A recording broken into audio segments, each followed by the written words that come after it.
ಆತ್ಮೀಯ ಸಂಗೀತಾಸಕ್ತರಿಗೆಲ್ಲ ನಾಯಕ್ಸಿನ music production ಟ್ಯುಟೋರಿಯಲ್ಸ್ಗೆ ಮತ್ತೊಮ್ಮೆ ಸ್ವಾಗತ ಸ್ನೇಹಿತರೆ.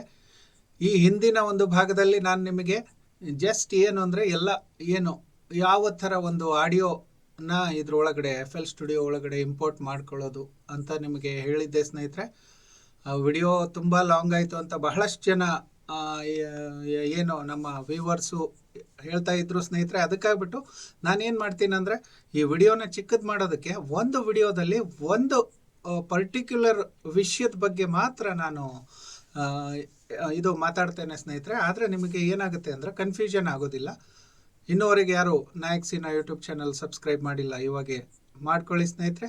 ಇವತ್ತಿನ ಒಂದು ವಿಚಾರ ಏನಂದರೆ, ಬಹಳಷ್ಟು ಜನ ನನಗೆ ಹೇಳ್ತಾ ಇದ್ರು, ಸರ್ ಇದು ಬೀಟ್ ಮೇಕಿಂಗು ನಾವು ಯಾವುದೋ ಒಂದು ಕಂಪೋಸ್ ಮಾಡ್ತೀವಿ ಅಂದ್ಕೊಳ್ರಿ, ಬೀಟ್ಸು ಪ್ಯಾಕ್ಸು ಎಲ್ಲ ಎಲ್ಲಿರ್ತವೆ, ಆಮೇಲೆ ನಾವೇನಾದರೂ ಲೂಪ್ಸನ್ನು ಅಲ್ಲಿಂದ ಇಲ್ಲಿಂದ ತಗೊಂಡಿರ್ತೀವಿ, ಖರೀದಿ ಮಾಡಿರ್ತೀವಿ, ಅದನ್ನು FL ಸ್ಟುಡಿಯೋದ ಈ ಏನು ಬ್ರೌಸರ್ ಇರುತ್ತಲ್ಲ ಇದ್ರ ಒಳಗಡೆ ಹೆಂಗೆ ನಾವು ಹಾಕ್ಕೊಳ್ಳೋದು ಅಂಥೇಳಿ ಬಹಳಷ್ಟು ಜನ ನಮ್ಮ ಏನು ಸ್ಟೂಡೆಂಟ್ಸು ಪ್ರಶ್ನೆನ ಕೇಳಿದರು ಸ್ನೇಹಿತರೆ.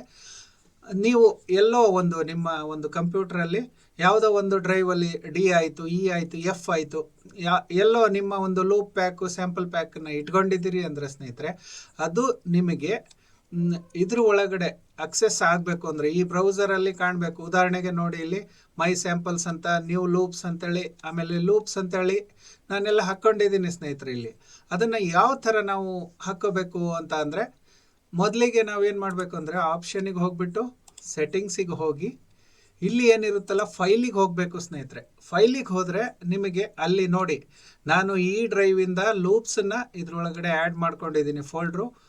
F ಡ್ರೈವಿಂದ ನ್ಯೂ ಲೂಪ್ಸನ್ನು ಹಾಕ್ಕೊಂಡಿದ್ದೀನಿ, ಆಮೇಲೆ ದಿಂದ HLT ಅಂತ ಒಂದು ಫೋಲ್ಡ್ರ್ ಹಾಕ್ಕೊಂಡಿದ್ದೀನಿ, ಆಮೇಲೆ F ಇಂದ ಮೈ ಸ್ಯಾಂಪಲ್ಸ್ ಅಂತ ಹಾಕ್ಕೊಂಡಿದ್ದೀನಿ ಸ್ನೇಹಿತರೆ. ನಿಮ್ಮ ಕಂಪ್ಯೂಟರ್ನ ಯಾವುದೇ ಡ್ರೈವಲ್ಲಿ ಇದ್ರೂ ಸಹ ಒಂದೇ ಈ ಥರ ಈ ಫೋಲ್ಡ್ರ್ಗಳನ್ನು ನೀವು ಕ್ಲಿಕ್ ಮಾಡಿಬಿಟ್ಟು ಅದನ್ನು ಆ್ಯಡ್ ಮಾಡ್ಕೋತಾ ಹೋಗ್ಬೋದು ಸ್ನೇಹಿತರೆ. ಆಯಿತು. ಇನ್ನೊಂದು ಪ್ರಶ್ನೆ ಏನು ಕೇಳಿದರು ಅಂದರೆ, ಸರ್ ನಾವೊಂದು ಬೀಟ್ ಮೇಕಿಂಗ್ ಮಾಡ್ತೀವಲ್ಲ, ಈ ಲೂಪ್ ಪ್ಯಾಕ್ಗಳು ಸ್ಯಾಂಪಲ್ ಪ್ಯಾಕ್ಗಳು ಇರ್ತಾವಲ್ಲ, ಅವು ಯಾವ್ಯಾವುದೋ ಒಂದು ತಾಳದಲ್ಲಿ ಇರ್ತವೆ, ಅದನ್ನು ನಮ್ಮ ಇದಕ್ಕೆ ಟೆಂಪೋಗೆ ಹೆಂಗೆ ಹೊಂದಿಸ್ಕೊಂಡ್ಬಿಟ್ಟು, ಆಮೇಲೆ ನಮ್ಮ ಟೋನ್ಗೆ ಅಂದರೆ ಯಾವ ಪಿಚ್ಚಲ್ಲಿ ನಾವು ಒಂದು ಸಾಂಗನ್ನು ಮಾಡ್ತಿದ್ದೀವಿ ಆ ಪಿಚ್ಚಲ್ಲಿ ಆ ಒಂದು ಸ್ಯಾಂಪಲ್ ಪ್ಯಾಕ್ಗಳು ಅಥವಾ ಲೂಪ್ಗಳು ನಮಗೆ ಯಾವ ಥರ ನಾವು ಮಾಡಿಫೈ ಮಾಡ್ಕೋಬೇಕು, ಆ ಟೆಂಪೋಗೆ ಹೆಂಗೆ ಹೊಂದಿಸ್ಕೋಬೇಕು ಅಂತ ಬಹಳಷ್ಟು ಜನ ಪ್ರಶ್ನೆ ಕೇಳಿದರು ಸ್ನೇಹಿತರೆ. ಆ ಒಂದು ವಿಚಾರದ ಮೇಲೆ ನಾನು ಈ ವಿಡಿಯೋನ ಮಾಡ್ತಾ ಇದ್ದೀನಿ. ಎಲ್ಲಿನೂ ಸಹ ಸ್ಕಿಪ್ ಮಾಡದೆ ನೀವು ನೋಡಿದರೆ ನಿಮಗೆ ಇದರ ಒಂದು ಮಾಹಿತಿ ತಿಳಿಯುತ್ತೆ. ಮೊದಲಿಗೆ ನಾವೇನು ಮಾಡೋಣ ಅಂತಂದರೆ, ಇವಾಗ 140 ಟೆಂಪೋ ಇದೆ ಅಂದ್ಕೊಳ್ಳಿ. ನಾನು ಅದನ್ನು ಏನು ಮಾಡ್ತೀನಿ ಅಂದರೆ, ನನ್ನ ಒಂದು ಟೆಂಪೋ ಎಷ್ಟು 110 ಅಂತ ಮಾಡ್ಕೊಳ್ತೀನಿ. 110 ಅಂತ ಮಾಡಿಕೊಂಡೆ. 2 3 4 1 2 3 4 ಓಕೆ. ಇದ್ರ ಜೊತೆಗೆ ನಾನೇನು ಮಾಡ್ತೀನಿ ಅಂದರೆ, ಯಾವುದೋ ಒಂದು ಬೀಟನ್ನು ನಾನಿಲ್ಲಿ ಹಾಕ್ಕೊಳ್ತೀನಿ ಅಂದ್ಕೊಳ್ಳಿ. ಮೊದಲಿಗೆ ನಾನೇನು ಮಾಡ್ಕೊಳ್ತೀನಿ, ಇದನ್ನು ಒಂದು ಕಿಕ್ ಅಂತ ಇದೆಯಾ, ಕಿಕ್ ಅಂತ ಇದೆ, ನಾನು ಇದನ್ನು ಕಿಕ್ ಅಂತ ಮಾಡ್ಕೊಳ್ತೀನಿ. ಆಮೇಲೆ ನನ್ನ ಒಂದು ಇದರಲ್ಲಿ 1ನೇ ಟ್ರ್ಯಾಕಿಗೆ ಕಿಕ್ ಅಂತ ಮಾಡ್ಕೊಳ್ತೀನಿ. ಯಾಕಂದರೆ ಸಿಮಿಲ್ಯಾರಿಟಿ ಇತ್ತು ಅಂದರೆ ನಮಗೆ ಕ್ಲಿಯರಾಗಿ ಅಂಡರ್ಸ್ಟ್ಯಾಂಡ್ ಆಗುತ್ತೆ. ಯಾಕಂದರೆ ಒಂದು 15-16 ಟ್ರ್ಯಾಕ್ ನಾವು ಇದೇ ಥರ ಸುಮ್ಮನೆ ಹಕ್ಕತ್ತ ಹೋದ್ವಿ ಅಂದರೆ ಸ್ನೇಹಿತರೆ ಏನಾಗುತ್ತೆ, ಆಮೇಲೆ ಯಾವುದು ಎಲ್ಲಿಂದ ಬರ್ತಾ ಇದೆ ಅಂತ ಗೊತ್ತಾಗಲ್ಲ, ಬ್ಯಾಲೆನ್ಸಿಂಗ್ ಮಾಡೋದು ಕಷ್ಟ ಆಗುತ್ತೆ. ಅದಕ್ಕೆ ಈ ಸಿಂಪಲ್ ಸ್ವಲ್ಪ ಲೇಟ್ ಆಗುತ್ತೆ, ಬಟ್ ಈ ಥರ ನೀವು ಅಭ್ಯಾಸ ಮಾಡ್ಕೊತ ಹೋದ್ರಿ ಅಂದರೆ ನಿಮ್ಮ ವರ್ಕ್ ಫ್ಲೋ ಏನಿರುತ್ತಲ್ಲ ಎಲ್ಲಿ ಕನ್ಫ್ಯೂಷನ್ ಇರಲ್ಲ, ಪಕ್ಕ 100% ನೀವು ಕೆಲಸ ಮಾಡ್ತೀರಿ. ಆರ್ಗನೈಸಿಂಗು ಅನ್ನೋದು ಬಹಳ ಇಂಪಾರ್ಟೆಂಟು ಸ್ನೇಹಿತರೆ.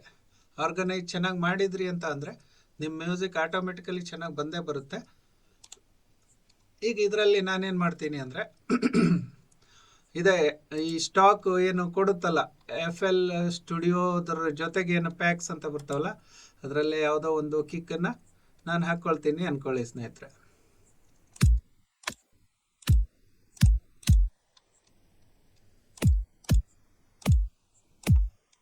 ಓಕೆ, ಇದನ್ನು ತಗೊಂಡು ಇಲ್ಲಿ ಹಾಕ್ಕೊಂಡು ಇದನ್ನು ಸ್ವಲ್ಪ ಝೂಮ್ ಮಾಡ್ಕೊಳ್ತೀನಿ. 2 3 4 ಓಕೆ. 1 2.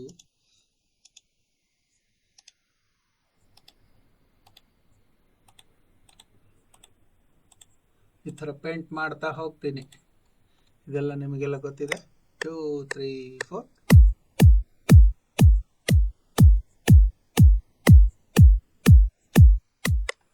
ಈಗ ಕಿಕ್ಕನ್ನು ಹಾಕ್ಕೊಂಡೆ ಸ್ನೇಹಿತರೆ. ಇನ್ನೊಂದು, ನೀವು ಅಸೈನ್ ಮಾಡ್ಕೊಳ್ಳೋದು ಬಹಳ ಇಂಪಾರ್ಟೆಂಟ್. ಯಾಕಂದರೆ ಇದನ್ನು ಇನ್ನೂ ಅಸೈನ್ ಮಾಡಿಲ್ಲ. ಈ ಸೌಂಡನ್ನು ನೀವು ಒಂದನೇದಕ್ಕೆ ಹಾಕ್ಕೊಂಡಿದ್ರಲ್ಲ, ಇಲ್ಲಿ ಏನು ಮಾಡಬೇಕು ಅಂದರೆ ಟ್ರ್ಯಾಕ್ ನಂಬರ್ 1ಗೆ ಇದನ್ನು ಸೆಟ್ ಮಾಡ್ಕೊಂಡ್ಬಿಟ್ರೆ ಎಲ್ಲ ಕಿಕ್ ಏನಿರುತ್ತೆ ನಿಮ್ಮ ಒಂದನೇ ಟ್ರ್ಯಾಕ್ನಲ್ಲಿನೇ ರೂಟಿಂಗ್ ಆಗ್ತವೆ. ಓಕೆ, ಈಗ ನಾನೊಂದು ಬ್ಯಾಸ್ ಲೈನು ಏನೋ ಸೆಕೆಂಡ್ ಒಂದು ಇದಕ್ಕೆ ನಾನೊಂದು ಬ್ಯಾಸ್ ಲೈನು ಕ್ರಿಯೇಟ್ ಮಾಡ್ಕೊತೀನಿ. ಅದಕ್ಕಾಗಿ ಏನು ಮಾಡಬೇಕಂದ್ರೆ ಸ್ನೇಹಿತರೆ, ಒಂದು ಪ್ಯಾಟ್ರನ್ ಕ್ರಿಯೇಟ್ ಮಾಡಿ ಬ್ಯಾಸ್ ಲೈನ್ ಅಂತ ಮಾಡ್ಕೊಳ್ತೀನಿ. ಬ್ಯಾಸ್ ಲೈನ್ ಎಂಟರ್ ಅಂತ ಮಾಡಿದೆ.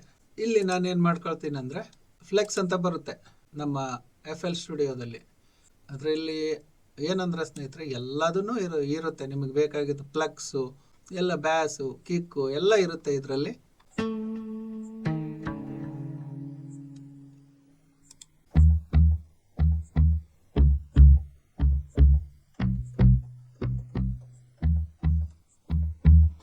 ಈ ಥರ ಸಿಂಪಲ್ ಆಗಿ ನಾನೇನು ಮಾಡ್ತೀನಿ ಅಂದರೆ, ಇದು ಯಾವುದೋ ಒಂದು ಬ್ಯಾಸನ್ನು ಸೆಲೆಕ್ಟ್ ಮಾಡ್ಕೊಂಡು ನಾನೇನು ಮಾಡ್ತೀನಿ ಅಂದರೆ, ಈ ಒಂದು ಏನು ನಾನು ಪ್ಯಾಟ್ರನ್ ಕ್ರಿಯೇಟ್ ಮಾಡ್ಕೊಂಡಿದ್ದೀನಲ್ಲ, ಇದನ್ನು ಇಲ್ಲಿ ಪ್ಯಾಟ್ರನ್ ಮೋಡಿಗೆ ಹೋಗ್ಬಿಟ್ಟು 1 2 3 4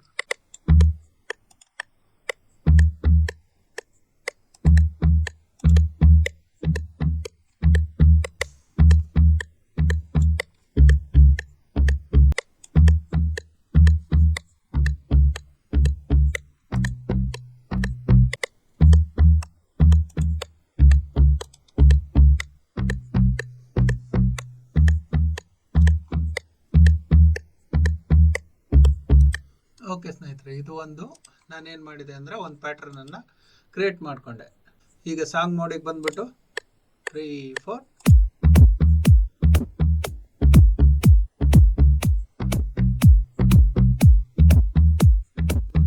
ಕಿಕ್ಕಿನ ಲೆವೆಲ್ಲು ಸಿಕ್ಕಾಪಟ್ಟೆ ಇದೆ. ಅದನ್ನು ಸ್ವಲ್ಪ ಕಡಿಮೆ ಮಾಡ್ಕೊಳ್ಳೋಣ.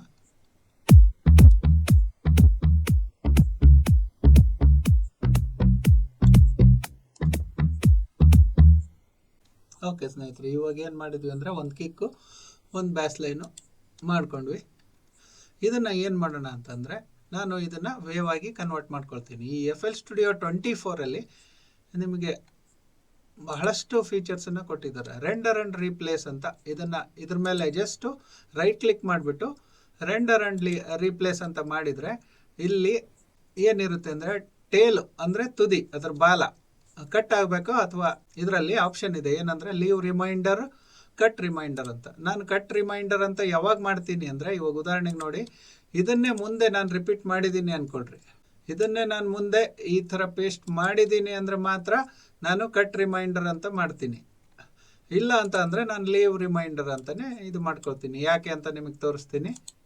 ಈಗ render and replace, cut reminder ಅಂತ ಇದೆ, ಲೀವ್ ರಿಮೈಂಡರ್ ಅಂತ ಮಾಡಿದ್ದೀನಿ. ಸ್ಟಾರ್ಟ್ ನೋಡಿ, ಇಷ್ಟು ತುದಿ ಬಾಲವನ್ನು ಉಳಿಸಿದೆ ಸ್ನೇಹಿತರೆ. ಏನಾದರೂ ನಾವು ಕಟ್ ರಿಮೈಂಡರ್ ಅಂತ ಮಾಡಿದರೆ ಇಲ್ಲಿಗೆ ಕಟ್ ಮಾಡಿಬಿಡೋದು ಸ್ನೇಹಿತರೆ. ಹಂಗಾಗ್ಬಿಟ್ಟು ಕೆಲವು ಈ ಲೀಡ್ಗಳಿಗೆ ಇದು ಬಹಳ ಅವಶ್ಯಕತೆ ಇದೆ. ಸಡನ್ಲಿ ಕಟ್ ಆಗಿಬಿಡ್ತವೆ ಅವು. ಅದಕ್ಕಾಗಿ ನೀವೇನು ಮಾಡ್ಬೇಕಂದ್ರೆ ಲೀವ್ ರಿಮೈಂಡರ್ ಅಂತೇಳಿ ಆ ಟೈಮಿಗೆ ಮಾಡ್ಕೋಬೇಕು. ಮುಂದೆ ಹಾಗೆ ಕಂಟಿನ್ಯೂಸ್ ಲೂಪು ಹಾಗೆ ಹೋಗ್ತಿದೆ ಅಂತ ಅಂದರೆ ಕಟ್ ರಿಮೈಂಡರ್ ಅಂತ ಮಾಡ್ಕೋಬೇಕು. ಆಮೇಲೆ ಇನ್ನೊಂದು ಮರಿಬಾರ್ದು, ಇದನ್ನು ಡಬಲ್ ಕ್ಲಿಕ್ ಮಾಡಿಬಿಟ್ಟು ಎರಡನೇ ಟ್ರ್ಯಾಕಿಗೆ ಹಾಕೋಬೇಕು. ಆರ್ಗನೈಸಿಂಗ್ ಈಸ್ ವೆರಿ ಇಂಪಾರ್ಟೆಂಟ್ ಅಂತ.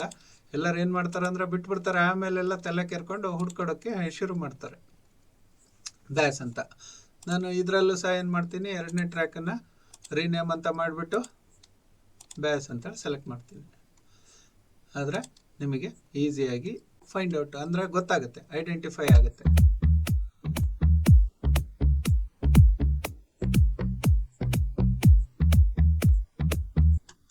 ಆಮೇಲೆ ಮೂರನೇ ಟ್ರ್ಯಾಕಿಗೆ ನಾನೇನು ಮಾಡ್ತೀನಿ ಅಂದರೆ ಇಲ್ಲಿ ಮೇಲ್ಗಡೆ ಹೋಗ್ಬಿಟ್ಟು ಸ್ನೇಹಿತರೆ, ಇವಾಗ ಆಲ್ ಅಂತ ಇದು ಮಾಡಿದರೆ ಫ್ಲೆಕ್ಸು ಅದು ಇಲ್ಲಿರುತ್ತೆ.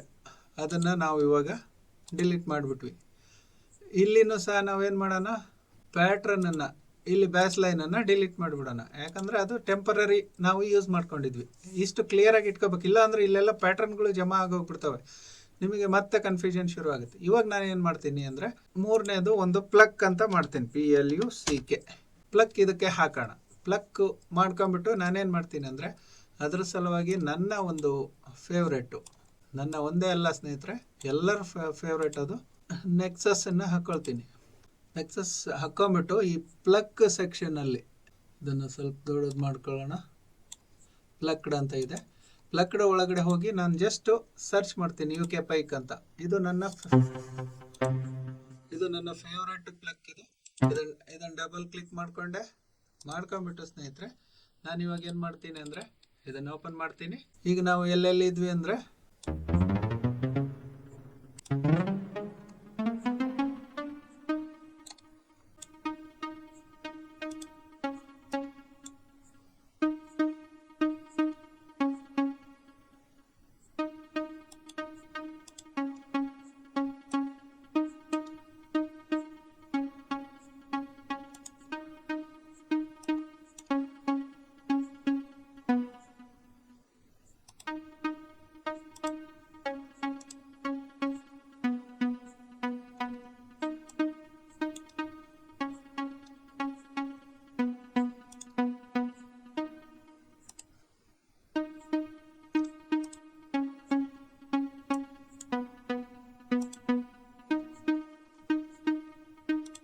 ಓಕೆ ಸ್ನೇಹಿತರೆ, ಇವಾಗ ನಾನು ಯಾವ್ಯಾವ ಒಂದು ಕಾರ್ಡ್ಗಳನ್ನು ಯೂಸ್ ಮಾಡ್ಕೊಂಡಿದ್ದೀನಿ ನೋಟ್ಗಳನ್ನು ಅಂದರೆ ಡಿ ಶಾರ್ಪ್ ಆದಮೇಲೆ ಸಿ ಶಾರ್ಪು, ಆಮೇಲೆ ಡಿ ಶಾರ್ಪು, ಸಿ ಶಾರ್ಪು ಮತ್ತು ಬಿ, ಆಮೇಲೆ ನೆಕ್ಸ್ಟು ಡಿ ಶಾರ್ಪು, 4 ನೋಟ್ಗಳನ್ನು ಯೂಸ್ ಮಾಡ್ಕೊಂಡಿದ್ದೀನಿ.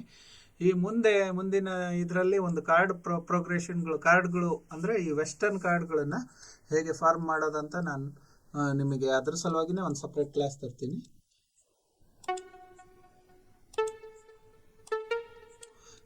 ಜಸ್ಟ್ ಒಂದು ಸಿಂಪಲ್ ನೆನ್ಪಿಟ್ಕೊಳ್ರಿ, ಯಾವುದೇ ಒಂದು ನೋಟಿನ ಕಾರ್ಡ್ ಫಾರ್ಮ್ ಮಾಡಬೇಕಂದ್ರೆ ಅದರಿಂದ 1, 3, 4 ಅಂದರೆ 1, 1, 2, 3ನೇ ಇದು ಮನೆ, ಮತ್ತು ಇಲ್ಲಿಂದ 1, 2, 3, 4ನೇ ಮನೆ. 1, 3, 4 ಆದರೆ ಮೈನರ್ ಆಗುತ್ತೆ, ಅದೇ ಉಲ್ಟಾ 1, 4, 3 ಅಂದರೆ ಮೇಜರ್ ಆಗುತ್ತೆ ಸ್ನೇಹಿತರೆ. ಇದನ್ನು ನಾನು ಕಾರ್ಡ್ ಪ್ರೋಗ್ರೆಷನ್ಗಳನ್ನು ಹೆಂಗೆ ಇದು ನೀವೆಲ್ಲ ಕ್ರಿಯೇಟ್ ಮಾಡೋದು ಅಂತ ಅದ್ರ ಸಲುವಾಗಿನೇ ಒಂದು ಭಾಗವನ್ನು ನಿಮ್ಮ ಮುಂದೆ ತರ್ತೀನಿ. ಇವಾಗ ಜಸ್ಟ್ ಇವತ್ತಿನ ವಿಷಯದ ಬಗ್ಗೆ ನಾವು ಕಾನ್ಸಂಟ್ರೇಟ್ ಮಾಡೋಣ. ನೋಡಿ, ಇಲ್ಲಿ ಇದು ಮೇಜರ್ ಬಂದಿದೆ, ಸಿ ಶಾರ್ಪ್ ಮೇಜರು. ಅದಕ್ಕೇನಾಗಿದೆ 1, 2, 3 4ನೇ ಮನೆ, 1, 2, 3ನೇ ಮನೆ ಉಲ್ಟಾ ಆಯಿತು ಅಷ್ಟೇ. ಇದು ಸಿಂಪಲ್ ಆಗಿ ನೀವು ನೆನ್ಪಿಟ್ಕೊಳ್ಳೋ ಅಂಥದ್ದು.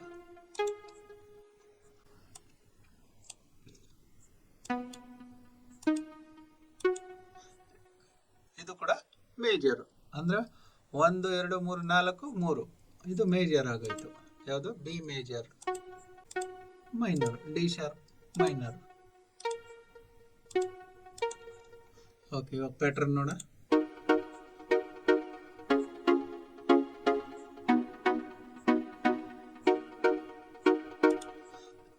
ಇದು ಮಾಮೂಲಿ ಒಬ್ಬ ಏನು ಅಂದ್ರೆ ಬಿಗಿನರ್ಸು ಈ ಥರ 3 ನೋಟ್ಗಳಿಂದ ಒಂದು ಕಾರ್ಡ್ ಮಾಡ್ಕೋಬೋದು ಸ್ನೇಹಿತರೆ. ಸ್ವಲ್ಪ ಇದನ್ನೇ ಸ್ವಲ್ಪ ಎನ್ಹ್ಯಾನ್ಸ್ ಮಾಡ್ಬೇಕಂದ್ರೆ ನಾವೇನು ಮಾಡ್ಬೇಕಂದ್ರೆ ಇದು ಯಾವುದಿದೆ, ಬಿ ಇದೆ, ಆಮೇಲೆ ಮೇಲಿಂದ ಕೊನೆ ನೋಟು, ಕೆಳಗಿಂದ ಇದು ನೋಡಿ. ಇಲ್ಲಿ ಡಿ ಶಾರ್ಪ್ ಇದೆ, ಇಲ್ಲಿ ಡಿ ಶಾರ್ಪ್ 6, ಡಿ ಶಾರ್ಪ್ 5 ತಗೊಂಡೆ. ಇಲ್ಲಿ B6 ಇದೆ, ಇಲ್ಲಿ B5 ತಗೊಂಡಿದ್ದೀನಿ. ಸ್ವಲ್ಪ ಏನಾಗುತ್ತೆ ಅಂದ್ರೆ ವೇಟ್ ಬರುತ್ತೆ ನಿಮ್ಮ ಕಾರ್ಡಿಗೆ.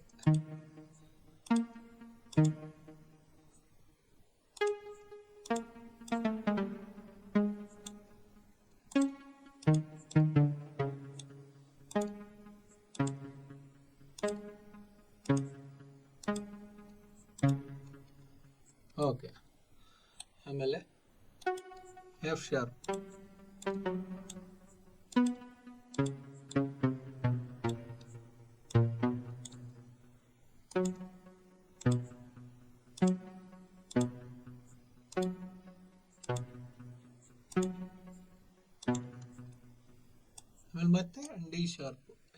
E6 ಇದೆ.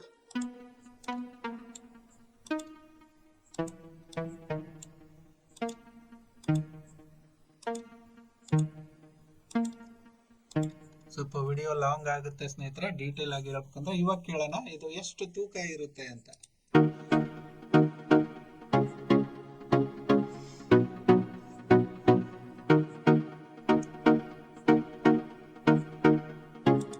ಓಕೆ, ಈ ತರ 4 ಕಾರ್ಡ್ಗಳನ್ನು ನಾವು ಫಾರ್ಮ್ ಮಾಡ್ಕೊಂಡು ಇಲ್ಲಿ ಹಾಕಿದ್ವಿ ಅನ್ಕೊಳ್ರಿ ಸ್ನೇಹಿತರೆ. ಈಗ ನಾವು ಸಾಂಗ್ ಅನ್ನ ಪ್ಲೇ ಮಾಡೋಣ.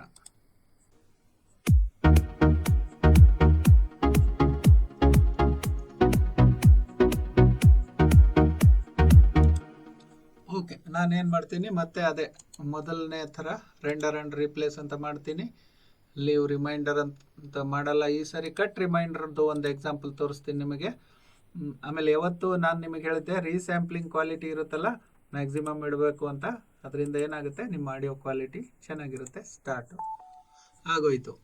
ಇವಾಗ ಏನು ಮಾಡೋಣ, ಮಿಡಿಗೆ ಹೋಗ್ಬಿಟ್ಟು ಮಿಡಿ ಪ್ಯಾಟ್ರನ್ಸಿಗೆ ಹೋಗ್ಬಿಟ್ಟು ಈ ಪ್ಲಕ್ಕನ್ನು ಡಿಲೀಟ್ ಮಾಡಿಬಿಡೋಣ. ಯಾಕೆಂದರೆ ಇದನ್ನು ಹಂಗೆ ಇಟ್ಕೊಂಡ್ವಿ ಅಂದರೆ ಕನ್ಫ್ಯೂಷನ್ ಆಗುತ್ತೆ, ಇಲ್ಲೆಲ್ಲ ಬೆಳ್ಕೋತಾ ಹೋಗುತ್ತೆ ಅದು. ಅದಕ್ಕಾಗಿ ಆಮೇಲೆ ಇವಾಗ ಈ ಪ್ಲಕ್ಕನ್ನು ಡಬಲ್ ಕ್ಲಿಕ್ ಮಾಡಿ 3ನೇ ಒಂದು ಟ್ರ್ಯಾಕಿಗೆ ಹಾಕ್ಕೊಂಡ್ವಿ. ಇದನ್ನು ಸಹ ನಾವೇನು ಮಾಡಿದ್ವಿ ಅಂದರೆ ಪ್ಲಕ್ ಅಂತೇಳಿ RPGO ಅಂತ ಇರುತ್ತೆ. ಪ್ಲಕ್ಕು ಅಥವಾ RPGO ಅಂತ ಇರುತ್ತೆ, ಆರ್ಪ್ ಅಂತ ಇರುತ್ತೆ. ಆರ್ಪ್ ಮಾಡ್ಕೊಂಡ್ವಿ. RPGO ಇಲ್ಲಿ ತೋರಿಸುತ್ತೆ ನೋಡಿ, ಇದು ಆರ್ಪ್ ಅಂತ. ಕ್ಲೀನಾಗಿ ಆರ್ಗನೈಸ್ ಮಾಡ್ಕೋಬೇಕು. ಸ್ವಲ್ಪ ಲೇಟ್ ಆದ್ರೂ ಪರವಾಗಿಲ್ಲ. ಯಾಕೆ ಅಂದರೆ ಒಮ್ಮೆ ನೀವು ಆರ್ಗನೈಸ್ ಮಾಡ್ಕೊಂಡ್ರೆ ಆಮೇಲೆ ಒದ್ದಾಡಲ್ಲ. ಇಲ್ಲಿ ಹೋದರೆ ಅಲ್ಲಿ ಆರ್ಪ್ ಅಂತ ಇರುತ್ತೆ, ಅದನ್ನು ಸೆಲೆಕ್ಟ್ ಮಾಡಿದ್ರೆ ಸೇಮ್ ಕಲರು ಇದಾಗ್ಬಿಡುತ್ತೆ. ಓಕೆ, ಇವಾಗ ಏನಾಗುತ್ತೆ ಅಂದರೆ ನಾವು ಅದನ್ನು ಬ್ಯಾಲೆನ್ಸ್ ಮಾಡ್ಕೋಬೋದು ಈ 3.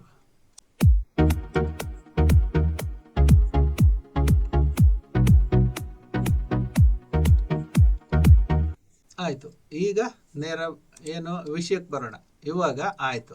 ಇದರಿಂದ ನಾನೊಂದು ರಿದಮ್ ಪ್ಯಾಟ್ರನ್ನು, ಆಮೇಲೆ ಅದಕ್ಕೆ ಬ್ಯಾಸು, ಆಮೇಲೆ ಕಾರ್ಡನ್ನು ಹಾಕ್ಕೊಂಡೆ ಅನ್ಕೊಡ್ರಿ. ನಮ್ಮ ಲೂಪು ಇವಾಗ 110 BPMಗಿದೆ. ಇದು ಯಾವುದೋ ಒಂದು ನನಗೆ ಚೆನ್ನಾಗಿ ಅನಿಸಿತ್ತು ಅನ್ಕೊಡ್ರಿ. ಇದ್ರ ಜೊತೆಗೆ ಉದಾಹರಣೆಗೆ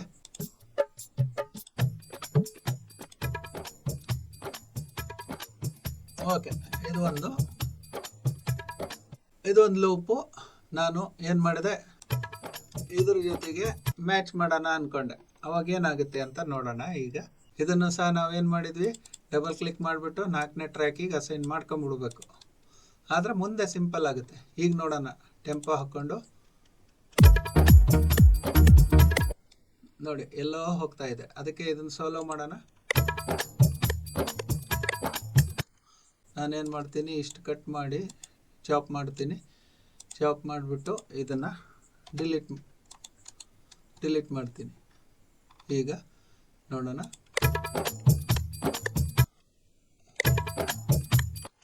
ಇಲ್ಲಿ ನಾವು ಏನು ಮಾಡಬೇಕಂದ್ರೆ ಮೊದಲನೇ ಪಾಯಿಂಟಿಗೆ ಇದನ್ನು ಹೊಂದಿಸ್ಕೋಬೇಕು. ನನ್ನ ಅಂತೇಳಿ ಇಲ್ಲಿ ಸೆಲೆಕ್ಟ್ ಮಾಡಿಬಿಟ್ಟು ಇದರ ಎಂಟ್ರಿ ಪಾಯಿಂಟಿಗೆ ಸರಿಸ್ಕೊಂಬಿಟ್ಟು ಇಲ್ಲಿ ಇದನ್ನು ಡಿಲೀಟ್ ಮಾಡಿದ್ವಿ ಅಂದ್ಕೊಳ್ರಿ. 2 3 4 1 2 1 2 3 4 ನಮಗೆ ಸ್ಪೀಡು ಬೇಕಾಗುತ್ತೆ. ಅದಕ್ಕೆ ಏನು ಆಪ್ಷನ್ ಕೊಟ್ಟಿದ್ದಾರೆ ಇಲ್ಲಿ ಅಂತಂದರೆ ಸ್ಟ್ರೆಚ್ ಆಡಿಯೋ. ಇದನ್ನು ಮುಂಚೆ ನಾವು ಏನು ಮಾಡ್ಕೋಬೇಕು, ಫಸ್ಟ್ ಇದನ್ನು ರೀಸ್ಯಾಂಪಲ್ ಮೋಡ್ ಏನು ಇರುತ್ತಲ್ಲ, ಇಲ್ಲಿ ರೀಸ್ಯಾಂಪಲಲ್ಲಿ ಹೋಗ್ಬಿಟ್ಟು ಸ್ಟ್ರೆಚ್ ಅಂತ ಮಾಡ್ಕೋಬೇಕು ಸ್ನೇಹಿತರೆ. ಸ್ಟ್ರೆಚ್ ಅಂತ ಮಾಡಿಕೊಂಡು ಇಲ್ಲೇನಿದೆಯಲ್ಲ ಸ್ಟ್ರೆಚ್ ಆಡಿಯೋ ಅಂತೇಳಿ ಬರುತ್ತಲ್ಲ, ಇದನ್ನು ಆನ್ ಮಾಡ್ಕೋಬೇಕು. ಇದನ್ನು ಆನ್ ಮಾಡಿಕೊಂಡು ಈ ಥರ ಹೀಚಿದ್ರೆ ಇದೇನಾಗುತ್ತೆ, ದೊಡ್ಡದಾಗ್ತಾ ಹೋಗುತ್ತೆ. ಅದಕ್ಕಿಂತ ಮುಂಚೆ ಇಲ್ಲಿ ನನ್ನಂತ ಮಾಡ್ಕೋಬೇಕು. ನನ್ನಂತ ಮಾಡ್ಕೊಂಬಿಟ್ಟು 1 2 3 4 1 ಇನ್ನೂ ಬರಬೇಕಿದು ನೋಡಿ. ಇಲ್ಲಿ ಗ್ರಿಡ್ಸ್ ಇದಾವಲ್ಲ, ಆ ಗ್ರಿಡ್ಸನ್ನು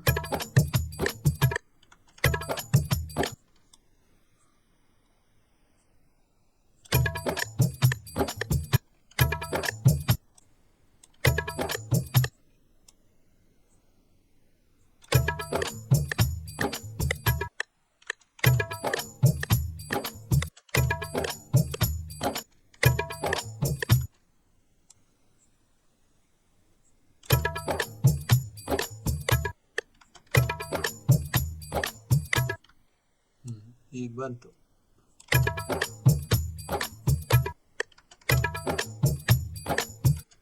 ಓಕೆ ಸ್ನೇಹಿತರೆ, ಇವಾಗ ನಾನೇನು ಮಾಡ್ತೀನಿ ಅಂದರೆ ಲೈನಿಗೆ ಇದು ಮಾಡಿಬಿಟ್ಟು ಇದೇನು ಸ್ಲೈಸಿಂಗ್ ಟೂಲ್ ತೊಗೊಂಡ್ಬಿಟ್ಟು ಇದು ಎಕ್ಸ್ಟ್ರಾ ಆಗಿದೆ ಇದನ್ನು ಕಿತ್ತಾಕ್ಬಿಡ್ತೀನಿ, ಇದನ್ನು ಡಿಲೀಟ್ ಮಾಡ್ತೀನಿ. 2 3 4 1 ಆಮೇಲೆ ಇದು ಎಲಾಸ್ಟಿಕ್ ಮೋಡನ್ನು ಬಂದ್ ಮಾಡಿಬಿಡ್ತೀನಿ, ಸ್ಟ್ರೆಚ್ ಮೋಡನ್ನು. ಇವಾಗ ಎಲ್ಲದನ್ನು ಪ್ಲೇ ಮಾಡೋಣ. ಇದನ್ನು ಮೇಲೆ ಒಮ್ಮೆ ಕ್ಲಿಕ್ ಮಾಡ್ಕೊಂಡ್ಬಿಟ್ಟು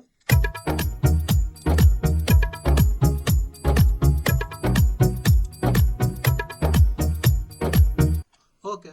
ಆದರೆ ಏನಾಗಿದೆ ಅಂತ ಸ್ವರ ಬೇರೆ ಆಗಿದೆ. ಉದಾಹರಣೆಗೆ ನಮ್ಮದು ಡಿ ಶಾರ್ಪಲ್ಲಿದೆ ಅಂದ್ಕೊಳ್ರಿ ಸ್ನೇಹಿತರೆ, ಡಿ ಶಾರ್ಪಲ್ಲಿ ಇದೆಯಲ್ಲ, ಆದರೆ ಇದು ತಬಲಾ ಎಲ್ಲಿ ನುಡಿತಾ ಇದೆ ಇದ್ರ ಕರಣಿ ಅದನ್ನು ನೋಡ್ಕೊಳ್ಳೋಣ. ಅದಕ್ಕೆ ನಾನೇನು ಮಾಡ್ತೀನಿ, FL ಕೀ ಹಾಕೊಂತೀನಿ. ಡಿ, ಇದು ಡಿ ಶಾರ್ಪ್.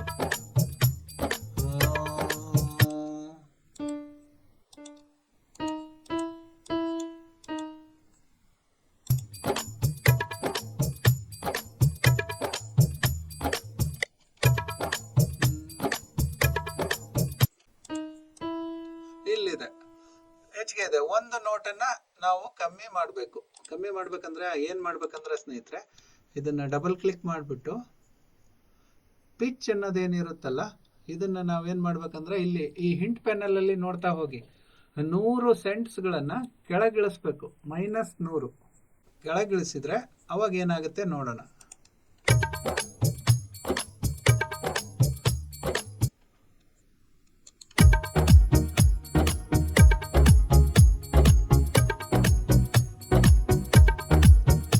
ನೋಡಿ ಸ್ನೇಹಿತರೆ, ಇವಾಗ ಏನಾಯ್ತು ಅಂದ್ರೆ ತಬಲಾ ನಮ್ಮ ಒಂದು ಡಿ ಶಾರ್ಪ್, ನನ್ನ ಒಂದು ಪ್ರಾಜೆಕ್ಟು ಏನಿತ್ತು ಅಂದ್ರೆ ಡಿ ಶಾರ್ಪಲ್ಲಿ ಇತ್ತು ಸ್ನೇಹಿತರೆ.